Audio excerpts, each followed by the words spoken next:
Ankleshwar public સ્કૂલમાં વિશ્વ પર્યાવરણ દિન નિમિત્તે વૃક્ષારોપણ કરવામાં આવ્યું. વિશ્વ પર્યાવરણ દિન 5 જૂનના દિવસે અંકલેશ્વર પબ્લિક સ્કૂલ ખાતે વિશ્વ પર્યાવરણ દિનની ઉજવણી વૃક્ષારોપણ કરવામાં આવી. આ નિમિત્તે સેકન્ડરી અને હાયર સેકન્ડરીના આચાર્ય કવિતા કાલગુડી અને પ્રી પ્રાઇમરી અને પ્રાઇમરીના આચાર્ય શ્રદ્ધા પટેલની ઉપસ્થિતિમાં સંસ્થાના પ્રમુખ નાઝુ ફળવાલાના માર્ગદર્શનથી વૃક્ષારોપણ કરવામાં આવ્યું હતું. આ કાર્યક્રમનો ઉદ્દેશ્ય સમાજમાં પર્યાવરણ અંગે જાગૃતિ લાવવાની સાથે પ્રકૃતિની રક્ષા અને જાળવણી કરવા માટે પ્રેરિત કરવાનો છે. પર્યાવરણ આપણને સ્વચ્છ હવા, પાણી, ખોરાક અને જીવન માટે જરૂરી તમામ સંસાધનો પૂરા પાડે છે.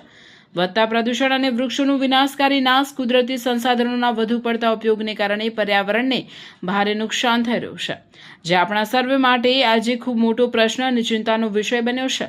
આપણે બધાની જવાબદારી છે કે વધારેમાં વધારે ઝાડ લગાવવા અને પ્લાસ્ટિકનો ઉપયોગ ઓછો કરવો જોઈએ. પાણી અને વીજળીની બચત કરવી પડશે. આ કાર્યક્રમમાં શિક્ષકો, નોન ટીચિંગ સ્ટાફ અને શાળામાં ભણતા વિદ્યાર્થીઓના વાલીઓ ખાસ ઉપસ્થિત રહ્યા હતા. નમસ્કાર, હું શ્રદ્ધા પટેલ અંકલેશ્વર પબ્લિક સ્કૂલમાં પ્રી પ્રાઇમરી અને પ્રાઇમરી વિભાગની પ્રિન્સિપલ છું. આજે વિશ્વ પર્યાવરણ દિવસના અવસરે અમારી શાળા દ્વારા વૃક્ષારોપણ કાર્યક્રમનું આયોજન કરવામાં આવ્યું છે.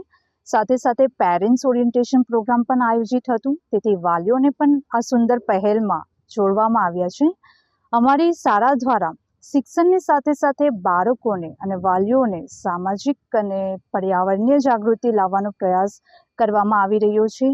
વૃક્ષો આપણું ભવિષ્ય છે, તેથી દરેકે ઓછામાં ઓછું એક વૃક્ષ વાવીને તેનું જતન કરવું જરૂરી છે. ધન્યવાદ.